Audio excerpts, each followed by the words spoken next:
Ciertamente es un gozo, un honor y un privilegio de poder estar aquí entre los santos reunidos para darle la honra y la gloria a nuestro Dios, quien realmente y sin duda la merece. Queremos, hermanos, ¿verdad?, agradecerle a aquellos que nos visitan, agradecerles su presencia y darles a usted la más cordial bienvenida.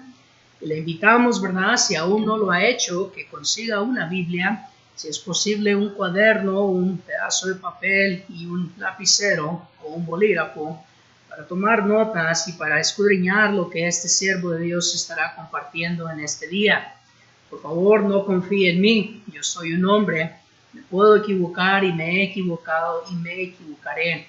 Como dice el apóstol Pablo, sea todo hombre mentiroso, pero sea Dios veraz.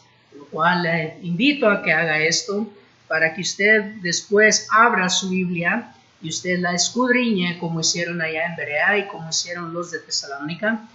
Hechos capítulo 17, versículo 11, Primera de Tesalonicenses capítulo 2, versículos 1 en adelante, para que usted así confirme con sus propios ojos que lo que estaremos escudriñando es de la mente de Dios y no de este siervo inútil que busca hacer simplemente la voluntad de nuestro Dios. Antes de que se me olvide, como se me había olvidado el jueves, quiero, ¿verdad?, darles a cada uno de ustedes aquellos abrazos calurosos y fervientes de todos los hermanos de la Iglesia de Cristo allá en Southeast, donde nuestros hermanos, ¿verdad?, nos dieron este privilegio y esta oportunidad de poder, ¿verdad?, participar, como nuestro hermano le ha puesto, ¿verdad?, en esta campaña clandestina, o como a mí, ¿verdad?, también me gusta mencionarla como una pseudo campaña. Por favor, abra su Biblia ahí al Evangelio según Mateo. Evangelio según Mateo, capítulo 5. Como nuestro hermano ya bien ha dicho, estaremos continuando nuestro tema central, ¿verdad?, de el sacerdocio eterno. Pero ahora estaremos mirando la lección número 2 en esta serie, la cual le hemos puesto por subtítulo La justicia mayor. Y vamos a leer desde el versículo 17 hasta el versículo 20. Dice la palabra de Dios: No penséis que he venido para abrogar la ley o los profetas. No he venido para abrogar, sino para cumplir. Porque de cierto os digo que hasta que pasen el cielo y la tierra, ni una jota ni una tilde pasará de la ley, hasta que todo se haya cumplido. De manera que cualquiera que quebrante uno de estos mandamientos muy pequeños y así enseñe a los hombres, muy pequeño será llamado en el reino de los cielos. Mas cualquiera que los haga y los enseñe, este será llamado grande en el reino de los cielos. Porque os digo que si vuestra justicia no fuere mayor que la de los escribas y fariseos, no entraréis en el reino de los cielos. Por favor, acompáñenme en oración. Bendito y buen Dios que mora en la eternidad. Gloria y honra sean suyas, eterno Rey, por los siglos de los siglos. Sagrado Padre y bendito Creador, nos inclinamos, Padre, y nos postramos delante de su trono divino de gracia por medio de la oración, buscando, Santo Dios, estar delante de ustedes sin mancha y sin arruga, queriendo, bendito Dios, presentarnos de una manera sin vergüenza, sabiendo, bendito Rey, que buscamos hacer y cumplir con su voluntad. Gracias, bendito Dios, le damos por la vida y gracias por la oportunidad. Eterno Rey, al continuar, Señor, estudiando de este sacerdocio eterno de acuerdo a su voluntad, suplicamos, Señor, que al venir y presentarle a usted nuestros sacrificios y nuestras ofrendas espirituales, bendito Dios, sean de un olor grato y sean, bendito Rey, santas, agradables y aprobadas delante de sus ojos. Perdónenos, bendito Dios, por nuestra falta, perdone nuestros pecados y permita, bendito Dios, que tengamos la mansedumbre para crecer y madurar de nuestros errores para siempre, Padre, mejorar delante de sus ojos. Padre, gracias en especial por su Hijo, bendito Rey, que sabemos que usted lo ha entregado para ser, bendito Dios, ese Cordero del mundo, el cual vino a quitar el pecado por medio de su sangre. De igual forma, por ser, Padre, él nuestro sumo sacerdote, que es mejor, Padre, que aquellos descendientes de Aarón. Padre, gracias por hacernos sacerdotes según ese orden de Melquisedec. Gracias por permitirnos la bendición de estar, Padre, bajo Cristo Jesús, su Hijo. Padre, es en ese sagrado nombre en el cual oramos. Amén. El jueves comenzamos, ¿verdad?, a mirar que aún hay un sacerdocio establecido. Comenzábamos, ¿verdad?, a observar cómo es de que en la Biblia, desde el tiempo de los patriarcas, luego bajo la ley conocida como el tiempo de los mosaicos, y ahora en la dispensación de la gracia, mejor conocida como la era del cristianismo, miramos que en cada dispensación siempre hubieron aquellos seres que venían delante de Dios a ofrecer sacrificios, los cuales eran un sistema para poder demostrar externamente la devoción interna. Vimos la importancia del sacerdocio en el que ellos eran a los que Dios había apartado, a quienes Dios había puesto para consagración, que de ellos Él aceptaría tal y tales sacrificios para darle a Él esa honra y esa gloria. En el libro de Génesis capítulo 14 miramos el ejemplo de Melquisedec. En el libro de Job capítulo 1 y versículo 42 vemos como Job, específicamente en el capítulo 42, era quien Dios designó para aquellos tres amigos que habían mal aconsejado a Job, para que Dios, ¿verdad?, tomase y perdonase la iniquidad de ellos. Por lo cual, hermanos y amigo que me acompaña, hemos nosotros visto que ciertamente este oficio de suma importancia para nuestro Dios aún existe durante nuestros tiempos. Comenzamos, como hemos dicho en nuestra oración, observando que Hebreos capítulo 7 nos demuestra cómo el Señor Jesucristo es nuestro sumo sacerdote. Sabemos que la palabra clave de la epístola entera de Hebreos es Cristo superior a, Cristo mejor que. Y como hemos dicho en nuestra oración, vemos que ahí en Hebreos capítulo 7, nuestro Señor Jesucristo es un superior sumo sacerdote que Aarón. Uno de los motivos y una de las razones es porque dice la palabra de Dios, citando a uno de los profetas de la antigüedad, que el sacerdocio de Cristo iba a ser eterno, que Él iba a ser un sacerdote para siempre, dice la Escritura, según el orden de Melquisedec. Por lo cual, viendo que Él es nuestro gran sumo sacerdote, dice 1 de Pedro capítulo 2 versículos 1 al 10, que nosotros como cristianos somos ahora sacerdotes bajo Cristo Jesús, es decir, que también somos sacerdotes según el orden de Melquisedec. Y por cuanto eso es así, y es lo que la Biblia nos declara, tanto en profecía, Isaías capítulo 61, versículos 1 al 6, capítulo 66, el capítulo entero, y en cumplimiento, Apocalipsis capítulo 1, versículos 4 al 6, y Apocalipsis capítulo 5, versículos 9 y 10. Les prometo que voy a ir más despacio. Pero hermanos, voy rápido porque el tiempo siempre será el peor enemigo del cristiano. Y no digo solo el predicador, sino del cristiano. Porque más tarde miraremos cómo deberíamos nosotros estar ofreciendo esos sacrificios de nuestros labios, es decir, edificar, construir por medio de la enseñanza y la predicación. Pero tiene que estar en la cuarta hora, ¿verdad?, para mirar ese punto. Lo que estaremos mirando nosotros en esta hora, y no vamos a ver la hora entera, ¿verdad?, es solo un decir, es por qué dice nuestro Señor Jesucristo de que nuestra justicia debe de ser mayor que la de los escribas y los fariseos. Pero hermano, pensamos que está hablando acerca del sacerdocio eterno. ¿Qué tienen que ver los fariseos? ¿Qué tienen que ver los escribas en todo este esquema de Dios? Bueno, usted tiene que recordar que para el tiempo del Señor Jesucristo, lamentablemente el sacerdocio había sido diluido bastante. Lo que había tomado el lugar de aquellos jueces, dice Malaquías capítulo 2, versículos 6 y 7, los que tenían que tener la ley en su boca para poder proveer dirección, se había convertido en lo que en el tiempo del Señor Jesucristo se le conocía como el Sanedrín.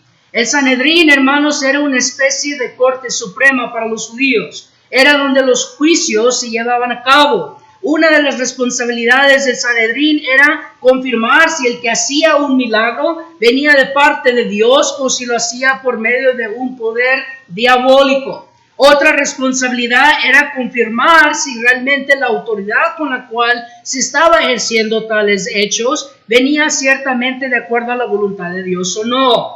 Por lo cual ellos tomaron el rol de ser los líderes religiosos. responsabilidad que francamente le pertenecía al sacerdocio levítico.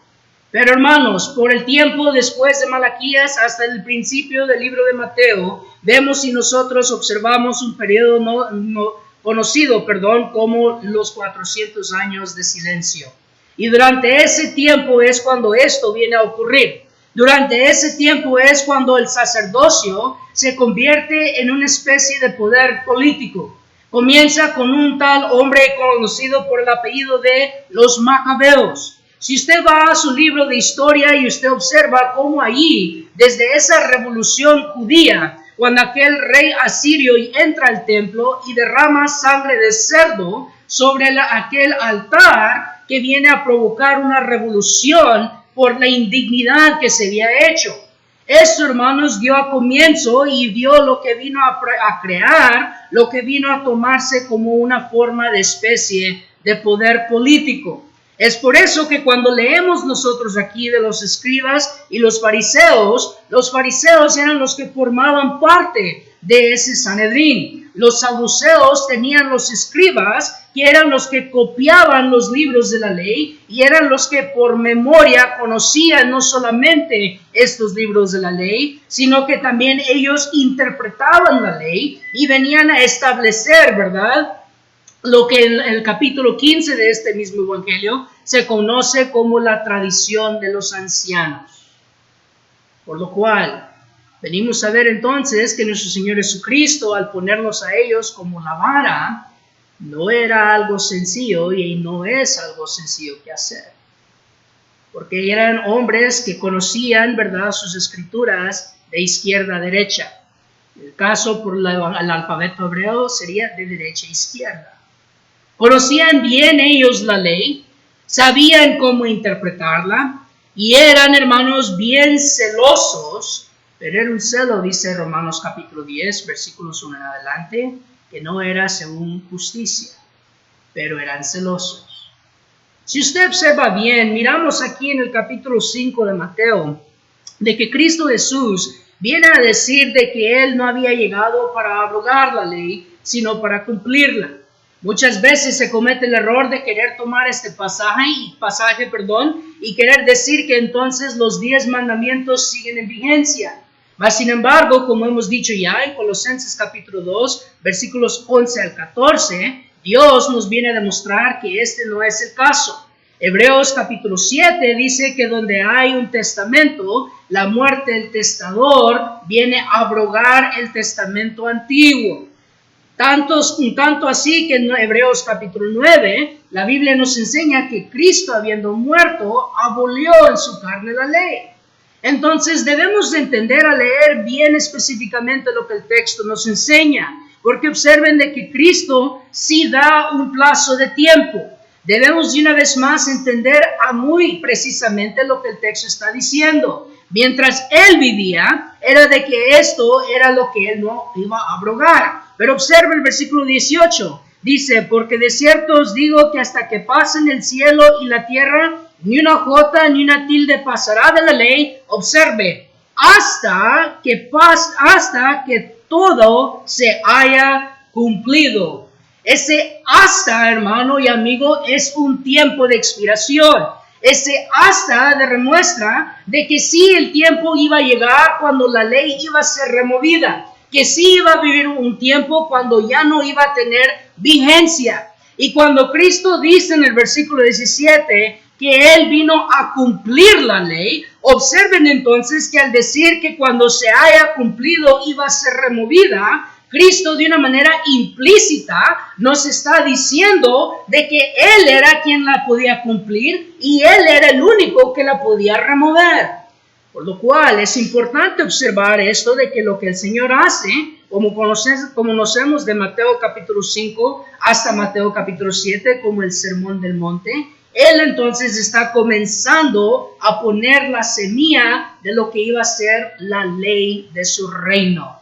Su ley, su testamento, hoy en día la conocemos como el Nuevo Testamento.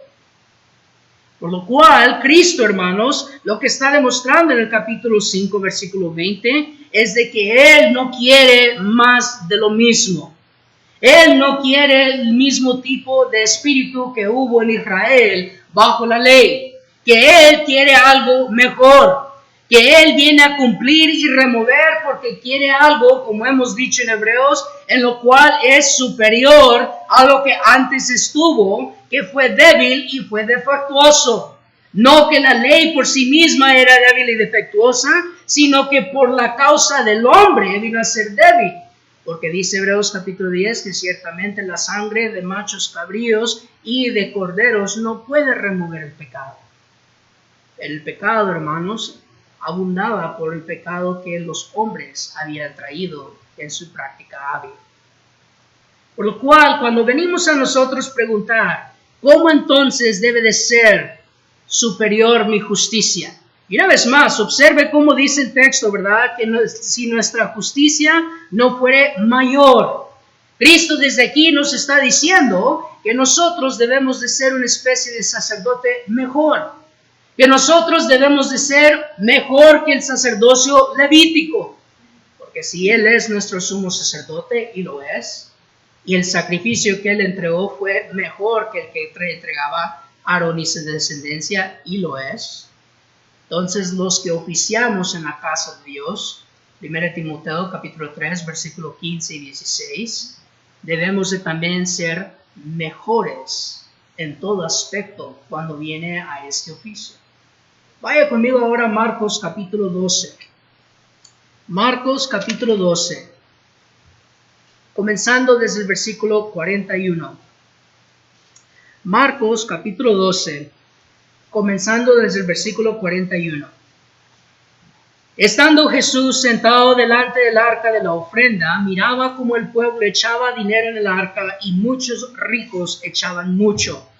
Y vino una viuda pobre y echó 2 blancas, o sea, un cuadrante. Entonces llamando a sus discípulos les dijo, de cierto os digo, que esta viuda pobre echó más que todos los que han echado en el arca, porque todos han echado de lo que les sobra, pero esta de su pobreza echó todo lo que tenía, todo su sustento. Cuando empezamos a nosotros a observar, hermanos, este ejemplo, debemos de admirarnos de que el Señor Jesucristo es el que viene a dar este halago. Debemos de admirarnos, hermanos, de que es Cristo el que se sienta, hermanos, ahí donde está, ¿verdad? Delante del arca de la ofrenda, y Él observa. Observen, hermanos, de que Él no mira la cantidad, sino que mira la devoción. Observen que Él no mira, ¿verdad?, si el billete es de $100 o si es una moneda color cobre. Lo que Él observa es la devoción, la dedicación y el espíritu con el cual se está entregando. Recuerde que como sacerdotes, nuestro deber es hacer aquellos holocaustos. Nuestro deber es ofrecer y quemar sobre el altar aquellos sacrificios espirituales. Y estaremos mirando más en detalle en las siguientes 2 clases un poco de eso. Pero lo que quiero que usted y yo observemos es de que una cosa más que nos demuestra el versículo 20 del capítulo 5 es de que iba a ser removido el sacerdocio levítico, porque tenía que ser reemplazado por algo que funcionara, algo mejor y superior. Y en el ejemplo de esta viuda, la cual Cristo viene a apuntar, la cual Cristo compara con aquellos mismos escribas y fariseos, cuáles son la vara que nos pone la Biblia. Nos enseña la Biblia y nos demuestra que sí se puede lograr, y no es tan difícil o imposible como lo queremos hacer. Observen cómo ella, hermanos, comparando sus 2 cuadrantes, ¿verdad?, a las grandes cantidades de los fariseos, escribas y de los saduceos, Cristo vino a decir, ella es mejor que ellos. La justicia de ella es mayor que la de ellos. Y nos comienza diciendo el por qué. Porque ellos dan de lo que les sobra. Ella da todo lo que tiene. Por lo cual, en los minutos que tenemos, vamos a comparar un poco estos 2 ejemplos para ver cómo esta viuda pobre nos viene a demostrar el sacerdocio que Cristo quiere que se oficie ahora en su iglesia. Vaya conmigo a Isaías capítulo 1. Isaías capítulo 1, y observe cómo ahí vamos a ver cuál era lo que los fariseos, escribas o los sacerdotes bajo Aarón, ¿verdad? Venían a ofrecer delante de Dios en aquellos entonces. Isaías capítulo 1, versículo 10. Príncipes de Sodoma, oíd la palabra de Jehová, escuchad la ley de nuestro Dios, pueblo de Gomorra. ¿Para qué me sirve, dice Jehová, la multitud de vuestros sacrificios? Hastiado estoy de holocaustos de carneros y de cebo de animales gordos. No quiero sangre de bueyes, ni ovejas, ni de machos cabríos. ¿Quién demanda esto de vuestras manos cuando venís a presentaros delante de mí para hollar mis atrios? No me traigáis más vana ofrenda. El incienso me es abominación. Luna nueva y día de reposo, el convocar asambleas, no lo puedo sufrir. Son iniquidad vuestras fiestas solemnes. Vuestras lunas nuevas y vuestras fiestas solemnes las tiene aborrecidas mi alma. Me son gravosas. Cansado estoy de soportarlas. Cuando extendáis vuestras manos, yo esconderé de vosotros mis ojos. Asimismo que cuando multipliquéis la oración, yo no oiré. Llenas están de sangre vuestras manos. Lavaos y limpiaos. Quitad la iniquidad de vuestras obras de delante de mis ojos. Dejad de hacer lo malo. Aprended a hacer el bien. Buscad el juicio. Restituid al agravio. Haced justicia al huérfano. Amparad a la viuda. Si usted una vez más le gusta marcar su Biblia, recuerde que en Santiago capítulo 1, la Biblia habla de la religión pura y sin mácula, ¿se acuerdan? ¿Y qué es lo que dice ese texto? Que es visitar a los huérfanos y a las viudas. Bueno, observe cómo aquí en el versículo 18, nuestro Dios viene a demostrar, ¿verdad? Versículo 17, viene a demostrar que el juicio se demuestra de esta misma manera. Pero cuando vemos los versículos 10 en adelante a ese versículo, miramos, ¿verdad?, de que ellos ofrecían sacrificios que eran vanos y abominables. ¿Por qué lo hacían o con qué motivación lo hacían? Bueno, esto me trae a la memoria a mí el ejemplo del joven rico. Cuando él preguntó, maestro, ¿qué debo de hacer para ser salvo?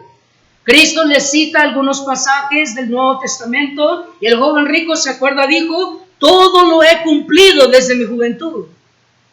Y luego el Señor Jesucristo le dijo, buen siervo y fiel, ¿verdad? No. Dice el texto, una cosa te falta. Qué increíble, hermanos, que ese joven rico, quien había cumplido todo, si era cierto, Cristo aún le dice, pero te falta algo. Te falta lo esencial. Te falta lo más importante.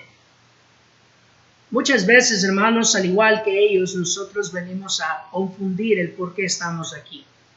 Muchas veces nosotros venimos a confundir, a pensar que con venir a este edificio, con sacar una gran cantidad de dinero, con estar aquí y saludar a todos, que en eso es que Dios se agrada. Se convierte en una forma de rutina, se convierte en un acto de formalismo, pero nuestro amor no está ahí. Nuestra fe no es verdadera delante de Dios, porque el momento que se aparecen las amenazas, el momento que se aparecen los desafíos, bueno, entonces comenzamos a comparar y empezamos a preguntar cuál es más importante. Observen que los judíos, hermanos, cuando venían y ofrecían esto, lo hacían porque era la costumbre, porque era el mandamiento, pero no creían en ello. Dice Malaquías capítulo 1 de que llegó un punto donde ellos venían a exclamar, ¡oh, qué fastidio es esto!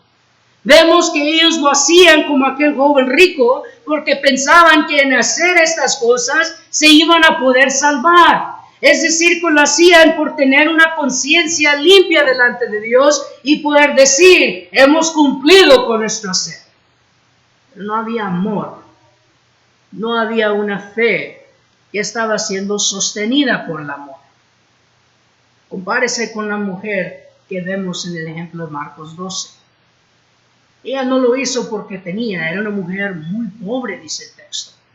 Dice el Señor Jesucristo que ella de su pobreza dio. Si alguna persona quizá no tenía que dar, era ella porque era viuda, era pobre y no tenía nada más que dar. Al menos esa es la lógica que seguimos en nuestros tiempos. Pero ella entendió, no, Dios merece todo. Dios merece lo mejor de mí. No se avergonzó porque solo iba a dar 2 cuadrantes. No miró ella qué iban a decir los que miraran su ofrenda.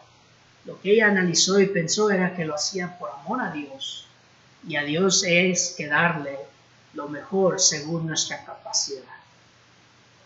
Fíjense, hermanos, cuando usted estudia los sacrificios que Dios ordenaba, cuando mira usted desde Levíticos capítulo 1 hasta el capítulo 7, usted se va a fijar algo muy curioso cuando venía a las ofrendas por el pecado. Y una de las cosas que usted va a observar es que dependía de quién era el que pecaba, así era también el sacrificio que se tenía que entregar. Por ejemplo, si la nación de Israel o el sacerdote era el que pecaba, se requería un toro. Si era un líder de un pueblo como un gobernador o un anciano, tenía que entregar un cordero o un macho cabrío. Pero cuando era cualquier miembro del pueblo, dependía según su capacidad económica. Si podía, tendría que dar un chivo, ¿verdad? O un cordero. Pero si usted era una persona pobre como esa viuda, ¿sabe qué le requería la ley que entregara? 2 tórtolas o 2 palominos, 2 aves. ¿Sabe cuál es la idea que Dios está dando ahí? De que el pecado se tiene que resolver y que Él ha proveído la forma de cómo hacerlo, según cada quien su capacidad. Lo que hizo superior el sacrificio de la viuda no fue la cantidad, fue la fe con la que le entregó. Vaya conmigo ahora a Hebreos capítulo 11. Hebreos capítulo 11, comenzando desde el versículo 4. Hebreos capítulo 11, comenzando desde el versículo 4. Dice la palabra de Dios: por la fe Abel ofreció a Dios más excelente sacrificio que Caín, por lo cual alcanzó testimonio de que era justo, dando Dios testimonio de sus ofrendas, y muerto aún habla por ella. Pero por la fe, Enoc fue traspuesto para no ver muerte, y no fue hallado porque lo traspuso Dios, y antes que fuese traspuesto, tuvo testimonio de haber agradado a Dios. Pero notes el versículo 6, pero sin fe es imposible agradar a Dios, porque es necesario que el que se acerca a Dios crea que le hay y que es galardonador de los que le buscan.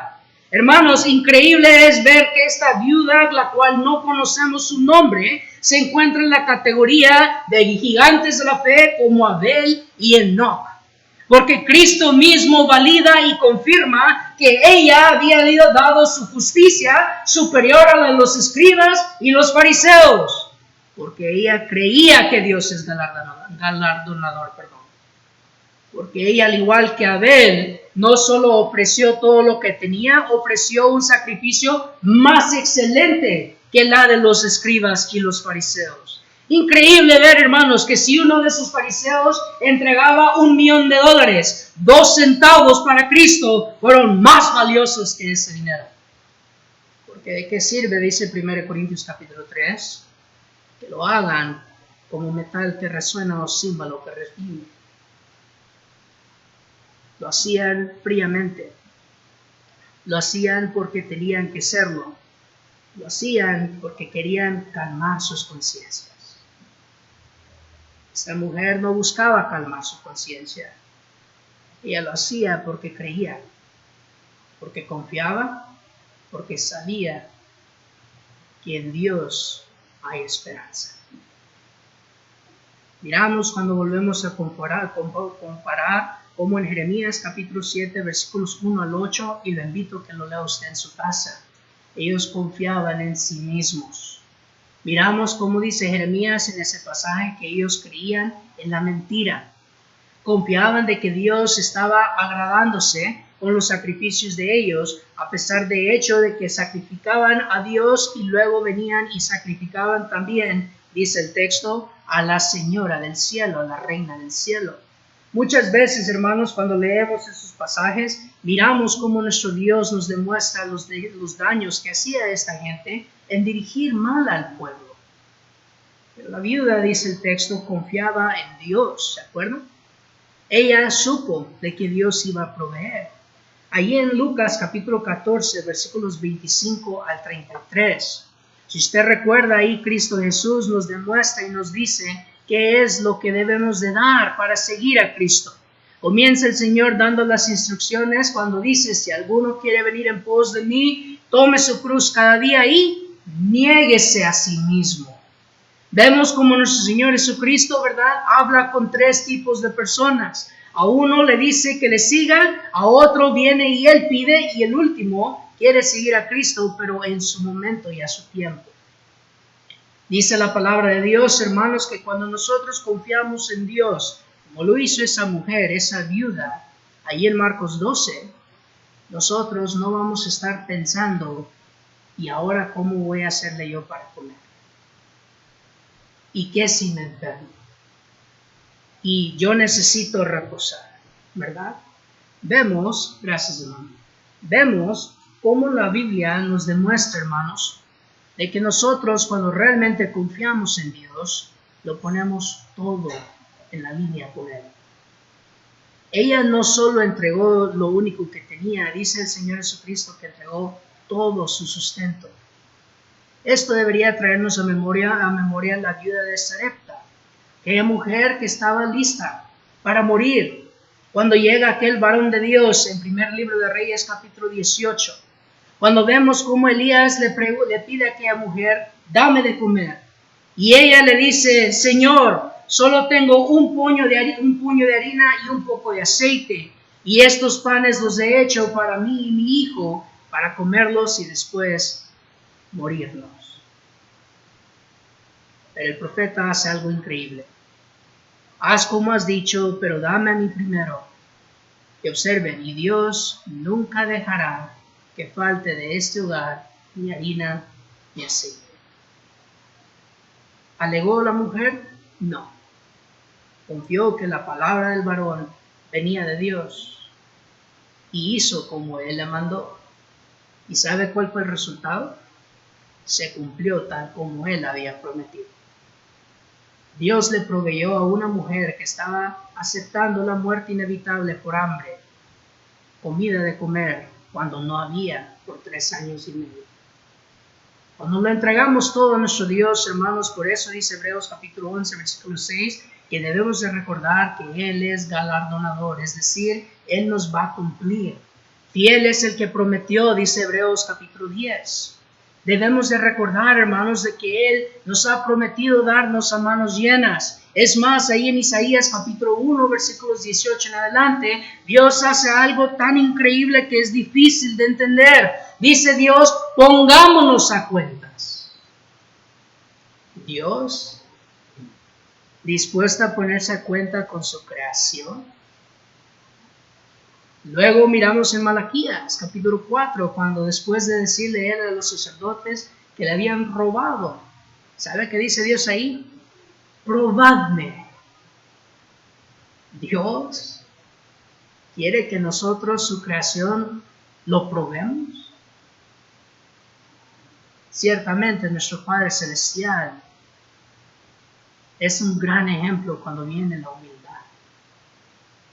Porque Él, siendo el Creador, siendo el Todopoderoso Rey, no tiene por qué bajarse a nuestro nivel. No tiene por qué querer poner las cuentas claras entre nosotros. No tiene por qué pedirnos y darnos a nosotros ese honor de probarle.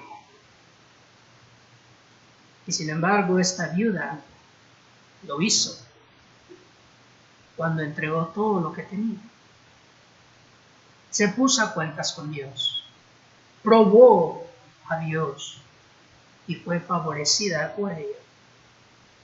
Los escribas y los fariseos, hermanos, lo hacían por apariencia y exhibición. Dice Mateo capítulo 23, versículos 1 al 7. Cristo ahí mismo les dice a ellos, ¿verdad?, al pueblo, a los que les seguían, de que hicieran todo lo que les dijeran, mas como ellos hacían, lo hicieran. porque ellos mismos no eran dignos de levantar ni un dedo para mover las cargas pesadas que ponían sobre el pueblo. Pero luego Cristo empieza a hablar en los versículos 6 y 7 de cómo ellos aún hacían sus filacterías para que todo el pueblo las mirara.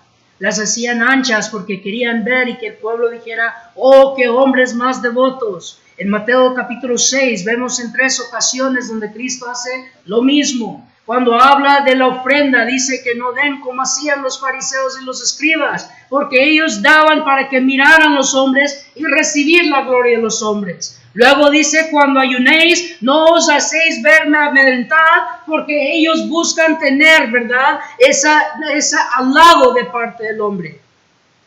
Y luego también dice, cuando oréis, no oréis como los hipócritas, que se paran en las calles, en las esquinas y dan aquellas largas oraciones para ser alabado por los hombres.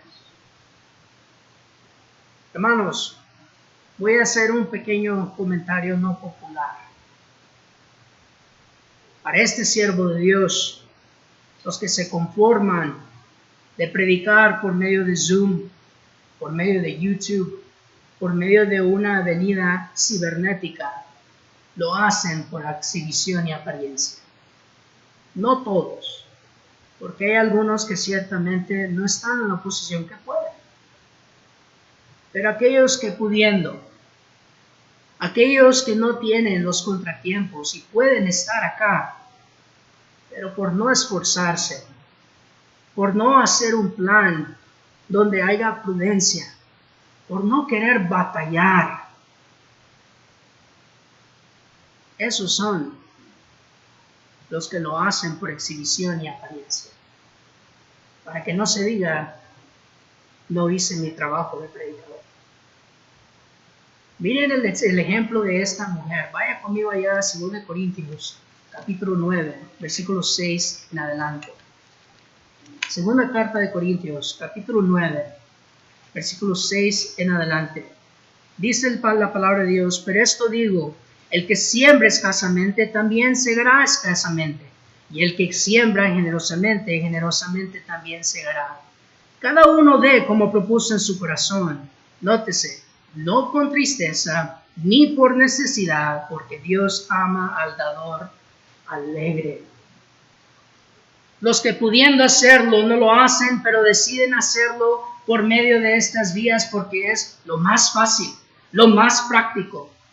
Lo hacen por necesidad.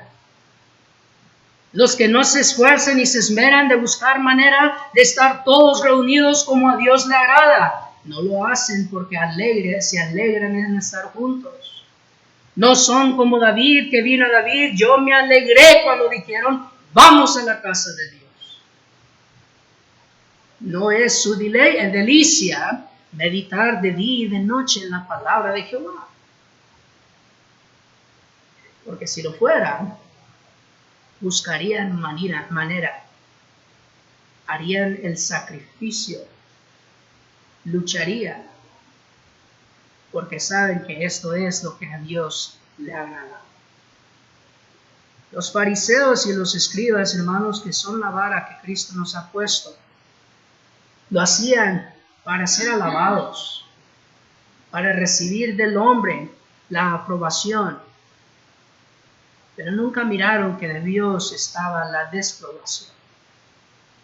Decíamos el jueves, ¿verdad?, de que el sacerdote debe de saber responder a las preguntas en cuanto a la ley. Pero muchas veces no preguntamos qué dice la Biblia, qué dice Dios, sino que preguntamos cómo podemos mantener los números altos, cómo podemos mantener que la ofrenda no baje, cómo podemos mantener nuestros edificios llenos y las bancas llenas. Dios, hermanos, no se fija en la cantidad, ¿se fijó? Porque aquellos hombres daban grandes cantidades, dice Marcos. Y sin embargo, 2 centavos fue lo que Cristo dijo, es superior a todo. ¿Cuál era la diferencia? La calidad de lo que se estaba entregando. Dígame una cosa, amigo, que me escucha. Cuando usted quiere algo y vale la pena, no se esfuerza en obtenerlo. ¿No quiere usted una mejor vida para sus hijos? Todo padre, todo buen padre, para corrección, ¿verdad?, quiere que sus hijos tengan lo que él no tuvo. Todo buen padre quiere darle a sus hijos lo que él no pudo recibir porque eran muy pobres. Pero si ese padre no se sacrifica, si ese padre no se esfuerza para salir de ese ciclo en el cual él se encontró, ¿podrá darle a sus hijos algo mejor de lo que él tuvo?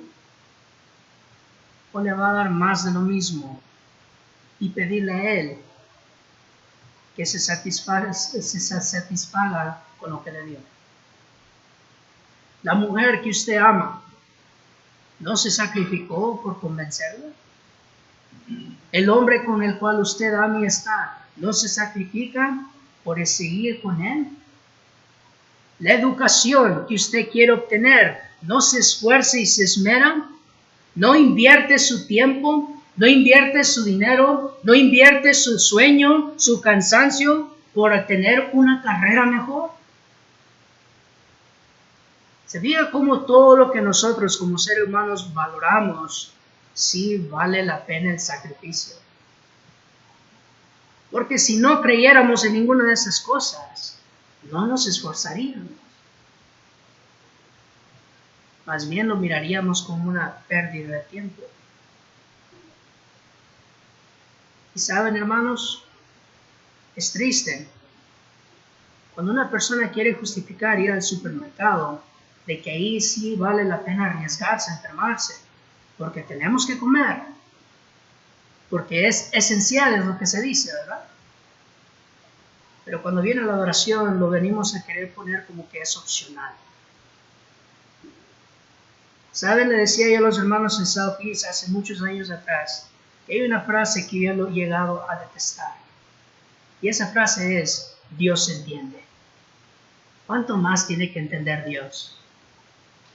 ¿Cuánto más le vamos a pedir a Dios que nos tolere? ¿Cuándo? ¿Cuándo será el día que nosotros le vamos a dar a Dios lo que realmente merece? La adoración es esencial. La salvación es esencial. El loor, la honra y la gloria que pertenecen a Dios son esenciales. Más que la comida. No solo de pan vivirá el hombre, dijo el Señor Jesucristo, sino de toda palabra que sale de la boca de Dios. ¿Y saben qué es lo triste? Que hay aquellos ahorita que no están de acuerdo con lo que este siervo de Dios habla. Por eso le ruego a usted que me escudriñe. Puedo estar equivocado. Que solo toman el pasaje siguiente. No tentarás al Señor tu Dios. ¿Pues sabe qué? Cuando usted cree que el pan es más esencial que toda palabra que sale de Dios, usted está tentando al Señor su Dios.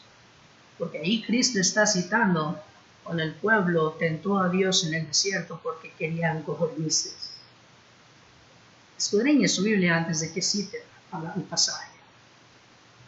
Pero finalmente, hermano y amigo, vamos a ir allá a Malaquías capítulo 1. Ya una vez lo mencionamos. Malaquías capítulo 1. Comenzando desde el versículo 6. El hijo honra al padre y el siervo a su señor. Si pues soy yo padre, ¿dónde está mi honra? Y si soy señor, ¿dónde está mi temor? Dice Jehová de los ejércitos a vosotros. Oh sacerdotes, observen que menospreciáis mi nombre y decís, en que hemos menospreciado tu nombre. En que ofrecéis sobre mi altar pan inmundo y dijisteis, en que te hemos deshonrado. Observen, en que pensáis que la mesa de Jehová es despreciable. Cuando ofrecéis el animal ciego para el sacrificio, ¿no es malo? Asimismo, cuando ofrecéis el cojo o el enfermo, ¿no es malo? Fíjense, preséntalo pues a tu príncipe. ¿Acaso se agradará de ti o le serás acepto? Dice Jehová de los ejércitos. Platicando yo con mi amada hermana, vino ella y dijo algo que agarró mucho mi atención. Y me recordó este pasaje. El hermano ya me había dado, ¿verdad?, la bendición y la oportunidad de venir acá. Me decía ella, ¿sabes, Obed, algo que a mí me irrita? Y no me dijo Obed, me llamó por mi apodo, pero queda entre nosotros, ¿verdad? Dice ella, me sorprende que Dios siempre en su palabra nos dice que su adoración es esencial, que su devoción y la santidad es esencial. Pero no fue hasta que el presidente de este país lo dijo que muchas congregaciones dijeron, no, pues si el presidente dice que es esencial, vamos a ver. Mire lo que Dios dice aquí en el versículo 8. Si usted pone mucha atención ahí, cuando Dios dice, preséntalo pues a tu príncipe, Él está haciendo una comparación entre él y un hombre. Y dice, ¿le das más honra a ese hombre que a mí, quien te hice, quien te proveí y te sustento? ¿Haces más caso a la voz de un hombre que la voz del omnisciente Dios? ¿Te esfuerzas y te esmeras más por agradar a un hombre que agradarme a mí? Por eso el versículo 6 comienza preguntando, ¿dónde está mi honra? La honra que pertenecía a Dios se la daban a los hombres. Y esto, hermanos, es como ellos entregaban las obras de lo que tenían. Cuando Cristo habló de aquellos fariseos y escribas, dijo, porque ellos dieron de lo que les sobraba. Ella dio todo lo que tenía. ¿Qué va a entregar usted hoy a Dios? ¿Vino porque hoy le dejaron no trabajar? ¿O vino porque usted luchó y le dijo en el trabajo, los domingos no trabajo porque es día de Jehová? ¿Vino porque su alarma lo llegó a despertar a tiempo? ¿O vino porque usted tenía ese gozo listo para venir a adorar y estaba despierto antes que su alarma se sonara? ¿Qué le está entregando ahorita usted a Dios? ¿Cuál es su devoción? ¿Se levantó temprano porque tenía que planchar? ¿O dejó toda su ropa planchada desde tiempo antes porque sabía de este compromiso y siempre quiere darle a Dios lo mejor? No es la apariencia, es cómo hacemos la decisión. Dios, hermanos, quiere una entrega total. Vamos a ir a Filipenses capítulo 3, comenzando desde el versículo 4. Filipenses capítulo 3, comenzando desde el versículo 4. Miren lo que el apóstol Pablo, el ejemplo que él nos da en cuanto a lo que significa esto. Filipenses capítulo 3, comenzando desde el versículo 4. Aunque yo tengo también de qué confiar en la carne, si alguno piensa que tiene de qué confiar en la carne, yo más. Circuncidado al octavo día, del linaje de Israel, de la tribu de Benjamín, hebreo de hebreos, en cuanto a la ley, fariseo, en cuanto a celo, perseguidor de la iglesia, en cuanto a la justicia que es en la ley, irreprensible. Note, pero cuántas cosas eran para mí ganancia, las he estimado como pérdida por amor de Cristo. Y ciertamente aún estimo todas las cosas como pérdida por la excelencia del conocimiento de Cristo Jesús, mi Señor, por amor del cual lo he perdido todo y lo tengo por basura para ganar a Cristo. Ser fariseo de fariseo era basura para Pablo. ¿Sabe lo que está diciendo él ahí? Pablo era un hombre prominente, un hombre con mucho poder político. Siendo un hombre del linaje de Israel, ¿era basura para Pablo? Era un hombre extremadamente rico. Le invito a que estudie y escudriñe acerca de lo que era Tarsis. Porque la Biblia nos dice que él era de Tarsis. Para poder haber nacido y crecido ahí, tenía que tener una cierta cifra en el banco. Y Pablo dice, nada de eso importa. Porque el amor y la excelencia de Cristo lo supera todo. Y por amor a Él, No solamente entrego mis bienes, sino me entrego a mí mismo. Porque para mí, dicen Filipenses, el morir es ganancia. Oh, nos encanta citar Filipenses. Pero si lo creyéramos, aquí estuviéramos sin fallo. Si realmente creyéramos en 2 Corintios capítulo 5, versículos 10 en adelante, de que al estar ausentes de este cuerpo estaremos presentes en el Señor, dígame quién tiene el virus para ir a darle un beso. Porque yo ya quiero estar con el Señor. Pero una cosa es decirlo y otra cosa es vivirlo. Cuando aquella viuda entregó todo su sustento, ella ya no iba a tener comida. Ella no iba a poder comprar harina o aceite para comer. Ella probablemente iba a morir de hambre. Pero Dios, para ella,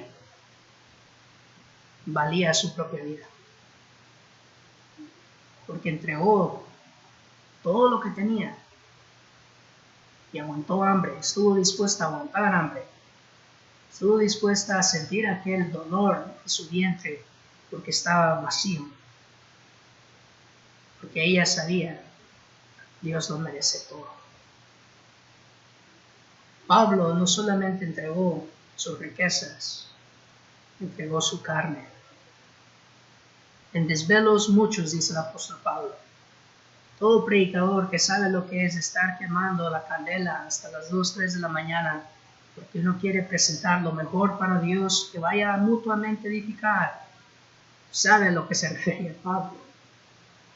Todo predicador que esté dispuesto a ir y estar visitando hasta la medianoche, o levantarse a las 2, 3 de la mañana, y lo hace con gozo y amor, y aunque llega a la casa cansado, siente aquella satisfacción y aquel gozo. Entiende a Pablo. Y cuando hacemos eso, hermanos, nuestra justicia viene a ser mayor que la de los fariseos y los escribas. Muchas veces escuchamos que este texto se usa para querer motivar a la congregación que dé más monetariamente, pero no se enfoca a Cristo en eso. ¿Por qué? Porque una entrega total va sin tener que decirlo. La persona por sí misma va a entender que le tiene que entregar a Dios su tiempo, su esfuerzo, su vida, y por eso no le es difícil entender también su dinero.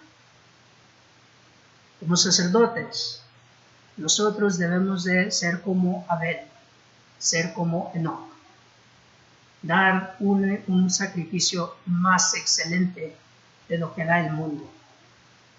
No es correcto que aquellos que no tienen la verdad muchas veces nos vienen a brillar con el ejemplo. No, porque nosotros somos el mejor sacerdocio. Nosotros somos, que Cristo dijo, ustedes son superiores que lo anterior. Por lo cual, hermanos, al mirar en esta mañana la justicia mayor, vemos de que debemos de imitar, de dar a Dios con fe verdadera, no solo de labios. Debemos de nosotros confiar en Dios plenamente. Debemos de nosotros hacerlo con un corazón alegre y sincero. Pero debemos de entregarle todo a nuestro Dios. Mi amigo, usted que no ha aceptado, pero está aquí, ese es un buen comienzo. Usted comienza a entregarle a Dios algo, pero Dios quiere que usted le entregue todo. Pero ¿sabe qué es lo bello? Que Dios quiere darle a usted algo en retorno, quiere hacer una transacción con usted. Dame tu vida, dice el Señor, y yo te daré la vida eterna. Es un muy buen transacción. No es justa, porque Dios ciertamente sale perdiendo. Porque nuestra vida no se compara con lo que Él nos quiere dar y ya nos está dado. Y sin embargo, en los ojos de Dios dice, no, Obed, estás equivocado. Porque para mí la transacción es justa. Si no hubiese yo pensado que el alma del hombre vale la sangre de Cristo, nunca hubiera hecho ese pago. ¿No quiere usted entregarle su vida a Cristo en esta mañana? ¿No quiere usted darle un sacrificio total y ser de ese linaje escogido?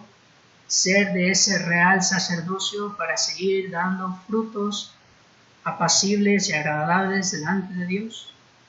Aquí hay agua. ¿Qué le impide a usted que sea bautizado? Le invitamos, mientras nos ponemos de pie y cantamos ese himno de invitación.